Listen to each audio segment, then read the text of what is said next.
ကျွန်တော်ရဲ့မိတ်ဆွေအားလုံးပဲမင်္ဂလာပါ Living ဓမ္မဘာငယ်ကျူးလို့ပါလေ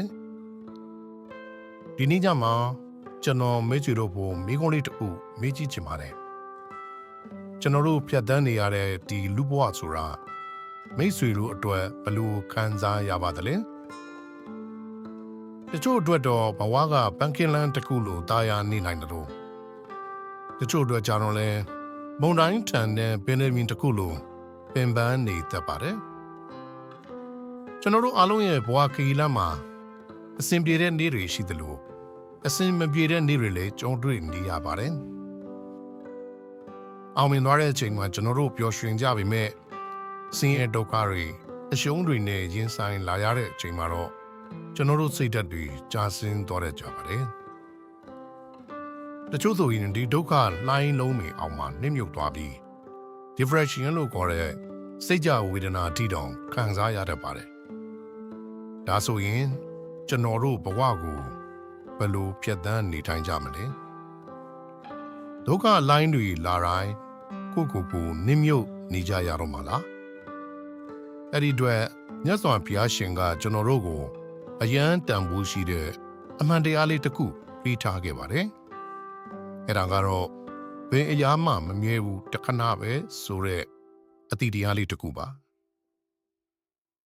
ကျွန်တော်တို့လူလောကမှာနေထိုင်နေတဲ့၍လောကရန်၈ပါးကိုရှောင်လွှဲလို့မရနိုင်ပါဘူး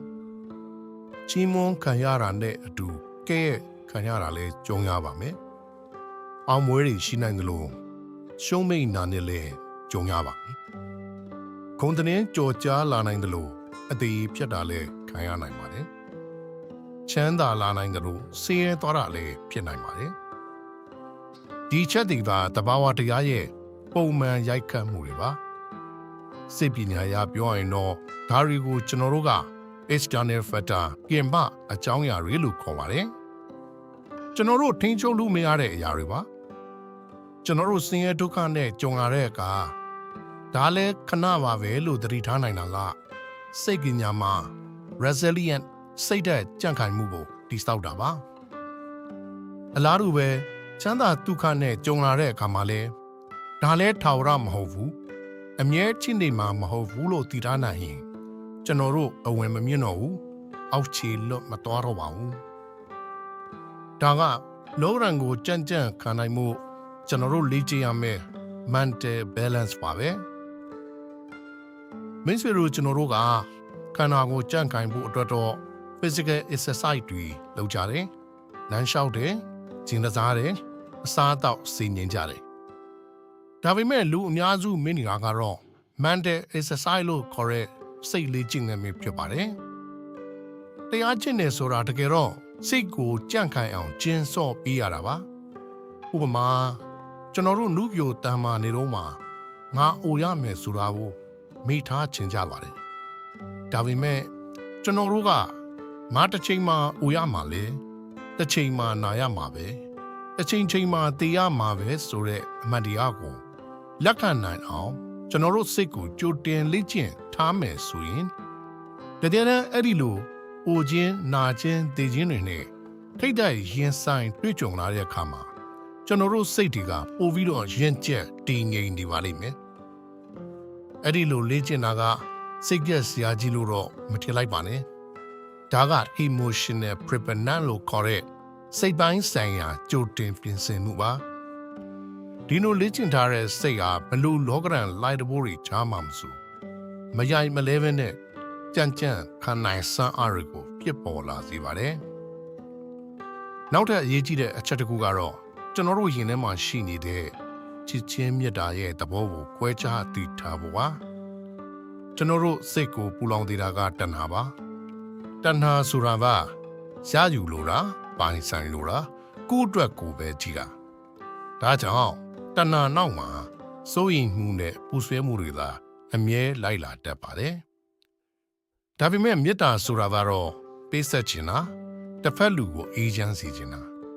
မေတ္တာနောက်မှာတော့အေးချမ်းမှုကအမြဲလိုက်ပါလာပါတယ်ဒါကြောင့်ကျွန်တော်တို့ရဲ့စိတ်ကိုကြံ့ခိုင်ခြင်းအေးချမ်းခြင်းငါအတွက်ဆိုတဲ့တဏှာချက်သူ့အတွက်ဆိုတဲ့မေတ္တာနဲ့အသက်ရှင်ဖို့လိုအပ်ပါတယ်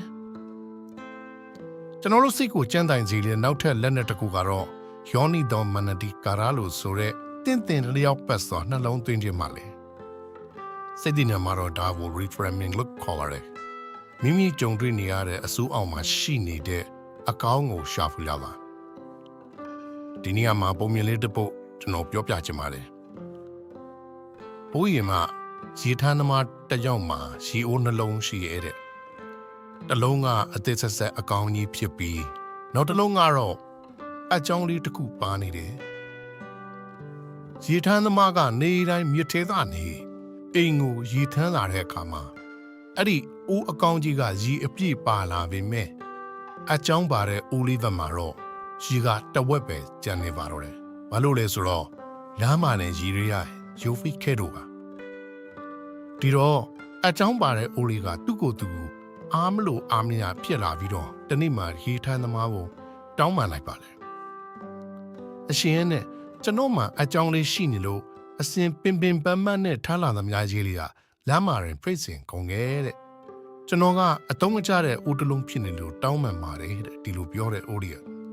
တော့ရေထမ်းသမားပြုံးပြီးတော့ဗာပြန်ပြောလဲဆိုတော့အိုးလေးရေးတဲ့လမ်းပိတ်မှာပန်းလေးတွေကိုမင်းသတိထားမိလားတဲ့နိဗ္ဗာန်နဲ့အိမ်ထိလာတဲ့လမ်းရဲ့နိဗ္ဗာန်ချမ်းမှာပန်းနေလှလှပပပွတ်နေကြတယ်လေတဲ့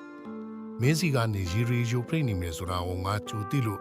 မင်းရဲ့လမ်းဘေးတစ်လျှောက်မှာပန်းမျိုးစီလေးတွေငါကြိုပြီးကြေထားခဲ့တာလေမင်းစီကယူကြတဲ့ယူနေနဲ့အဲ့ဒီပန်းပင်လေးတွေအသက်ရှင်ပြီးလှပနေတာပေါ့တဲ့မင်းမှာအကြောင်းရှိနေလို့သာဒီလမ်းကလေးကပန်းခင်းလမ်းလေးဖြစ်နေရတာလားတဲ့ဒီဇာလန်လေးကစဉ်းစားရင်အင်တာနက်နဲ့ပါတယ်ကျွန်တော်တို့မှာအားနည်းချက်တွေရှိနေနိုင်တယ်ဘဝမှာအရှုံးတွေအကြောင်းတွေရှိနေနိုင်ပါတယ်ဒါပေမဲ့အဲ့ဒီအကြောင်းတွေကိုအပြစ်တင်နေမဲ့စားဒီချင်းတွေကနေဘာအကောင်းဆုံးဖြစ်လာနိုင်မလဲဆိုတော့ a view သဘောဆောင်တဲ့အတွေ့ positive thinking ကိုပြောင်းလဲစဉ်းစားနိုင်တာကျွန်တော်တို့ရဲ့စိတ်တဲ့ကြံ့ခိုင်မှုပါပဲတကယ်ကြီးမိတ်ဆွေတို့အနေနဲ့ဘဝကိုလှလှပပတိဆောက်ချီလောကရန်ကိုခံနိုင်ရလာမယ်လောကရန်ကိုခံနိုင်ခြင်းစိတ်ကိုလေ့ကျင့်ရလာမယ်စိတ်ကိုလေ့ကျင့်ခြင်းရင်တော့မှန်ကန်တဲ့အတွေ့ right mindfulness နဲ့အသက်ရှင်မှရလာမယ်တရားဆိုလာနားထောင်ယုံတယ်မဟုတ်ပါဘူးနေ့စဉ်ဘဝထဲမှာအသက်ဝင်နေဖို့ living ဓမ္မဖြစ်ဖို့လိုပါတယ်ဒီနေ့ကစပြီးဘာပဲဖြစ်လာကိုကိုဒီမိကောနှစ်ခုကိုအချင်းချင်းပြန်မေးကြည့်ပါဒါဟာအနည်းတမ်းတည်ရှိနေမှာလားဒီအခြေအနေတွေကနေမပါတင်သန်းစာချူနိုင်မလဲဒီမိကောနှစ်ခုကမိတ်ဆွေတို့ရဲ့စိတ်ကိုဒုက္ခတွင်တွေကနေကဲတင်ပေးနိုင်ပါလိမ့်မယ်ဒီညမှာတော့ကျွန်တော်ဒီတော့နဲ့ပဲရနာပါရစီမိတ်ဆွေတို့ရဲ့စိတ်ထဲမှာလောကဒဏ်ကိုကြံ့ကြံ့ခံနိုင်တဲ့အင်အားတွေပြေဝလာပါစေဘယ်ဒုက္ခလိုက်လုံးတွေပဲလာ